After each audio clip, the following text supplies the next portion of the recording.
First up, congratulations, are in order, I believe. Thanks. The President, yesterday's conversation with Prime Minister Netanyahu reiterated the U.S. opposition to expanded operations inside Rafah to root out Hamas's remaining battalions there. In your outline a few seconds ago about what the end stage Hamas has released, the remaining hostages to end the conflict, does the U.S. believe that Hamas can remain in Rafah? Is that an acceptable end game of, how are the Israelis, if they can't go into Rafah to remove Hamas, how are they supposed to get rid of Hamas from Gaza, which the U.S. has said is their end goal here? Oh, we never said that they can't go into Rafah to remove Hamas. Hamas remains a viable threat to the Israeli people, and the Israelis and the IDF absolutely are going to continue operations against their leadership and their infrastructure, as they should. We don't want to see another October 7th.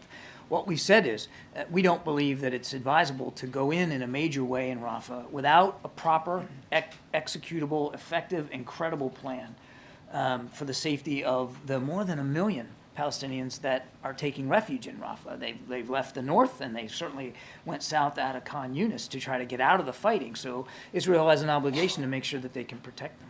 And related to the ceasefire hostage deal talks, yesterday a senior administration official says that a framework was nearly reached, but there are gaps remaining. I was hoping you can provide some clarification on what the remaining gaps are and which side of the conflict those gaps are. I'm sure you can understand. I'm not going to get into the details of the negotiations. We do believe, as I've said before, that there has been constructive progress towards trying to get a deal in place for an extended pause and getting all the hostages out. But it's not done, and nothing is really negotiated until everything is negotiated, and those conversations are ongoing now, and it would be really irresponsible for me to get into the details of it. And just lastly for me, you had said the U.S. response to the killing of the 3 American service members in Jordan would be phased over some time, a few days.